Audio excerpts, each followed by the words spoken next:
Why do we sometimes feel like we're lying to ourselves, even when we desperately want to believe we're being honest?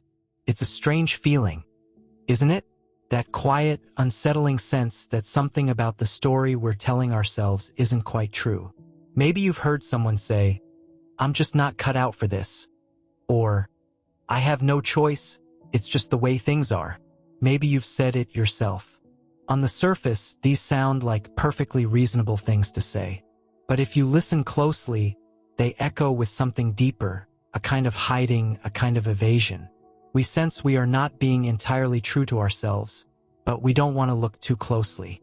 And this is exactly where the French philosopher Jean-Paul Sartre takes us, deep into this fascinating and slippery realm of human consciousness that he calls bad faith. In his heavyweight philosophical book Being and Nothingness, Sartre introduces the idea of bad faith, or in French, mauvaise foi, to explore one of the strangest and most complicated tricks the human mind plays on itself. It's not just about telling a lie. In fact, it's worse than a lie. It's lying to yourself and at the same time believing the lie you're telling.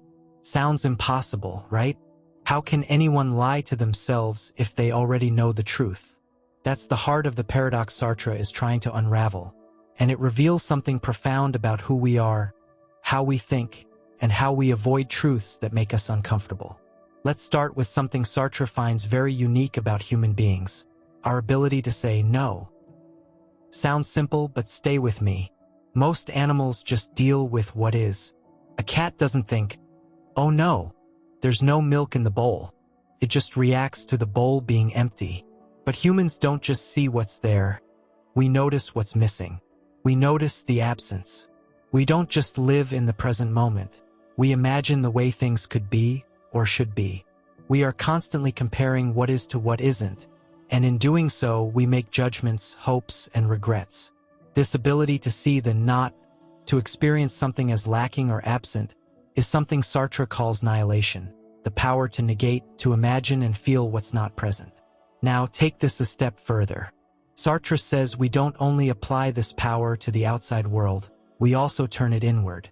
We can look at ourselves and say, "This is not who I want to be," or even "This is not who I really am," and that's powerful. But it also opens up a huge opportunity for self-deception. This is where bad faith creeps in, when we lie to ourselves about who we are, about the choices we've made, and about the freedom we have. Let's look at an example. Imagine someone stuck in a job they hate. They feel miserable, unfulfilled. But instead of accepting that and facing the scary idea of change, they tell themselves, "I love this job. It's stable. It's who I am." On one level, they believe it, they go through the motions, they act the part. But deep down, something nags at them. A voice they try to silence keeps whispering, "You're not happy. You're lying to yourself." And yet, they keep performing the lie day after day. Sartre says this is bad faith in action, the act of knowingly deceiving yourself, while at the same time pretending you don't know the truth. But wait, how is that even possible? How can you know and not know something at the same time? Sartre admits this is strange, but he says our consciousness is slippery, is capable of dividing itself. One part of us knows the truth, the part that feels the discontent, the restlessness, the guilt. The other part plays dumb, pretends everything's fine, justifies the current path, silences the doubts. And these two parts exist together at the same moment. It's not like we lie to ourselves on Monday and believe it on Tuesday. The lie and the belief coexist. We are both the liar and the person being lied to simultaneously. That's the weird magic of bad faith. And this isn't just about jobs or daily decisions. Sartre's idea stretches much further. Think about someone who says, "I'm just following orders," to justify something they know is wrong. Or someone who insists, "This is just how I am," to avoid facing the fact that they could change.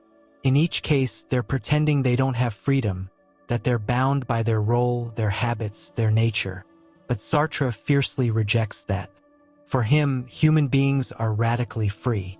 We always have a choice, even if it's a hard one, even if the consequences are terrifying. And when we deny that freedom, When we pretend we're just passengers on a train we can't steer, we fall into bad faith. Now here's where it gets even more interesting. Sartre says bad faith isn't just a little mistake or a slip of the mind. It's a whole way of being. People can live their entire lives in bad faith, building layers of stories, excuses, and masks to avoid facing their freedom and responsibility. It can become part of their personality. And yet, it's not stable. Sartre calls it metastable, meaning it wobbles. It's always on the edge of falling apart. Because our consciousness, that deep inner awareness, always knows what's really going on. You can't fully hide from yourself. That's the tragedy and beauty of being human. No matter how many layers of denial we wrap around ourselves, part of us is always peeking through, always trying to shake us awake. And when that awareness breaks through, when we finally confront the lie, it can be devastating but also liberating.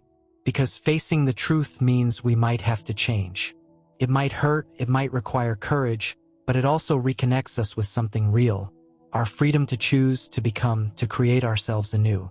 Sartre believed that authenticity, living in good faith, means owning our choices, embracing our freedom, even when it's uncomfortable. It means refusing to hide behind roles, excuses, or false identities. It means standing in the raw light of truth and saying, "Yes, this is me. I chose this, and I can choose again." So the next time you find yourself saying, "That's just how I am," or "I have no choice," or "This isn't my fault," pause. Ask yourself, am I being honest? Or is there a part of me that knows more than I'm letting on? Am I in bad faith? Because Sartre's theory isn't just abstract philosophy. It's a mirror. It shows us how we dodge ourselves, how we avoid the discomfort of freedom, and how we can live in contradiction without even realizing it. But it also gives us a way out, a way back to ourselves. And maybe that's the most exciting thing of all. To realize that you're not stuck, not trapped, not destined to be one thing forever. The truth might sting, but it also sets you free. Sartre doesn't want us to despair over our self-deceptions. He wants us to wake up from them. Because once we see the lie, we have the power to stop telling it and start telling a new, truer story instead. That's the adventure of being human. That's the challenge of being and nothingness. And that is the strange, thrilling, unsettling truth about bad faith.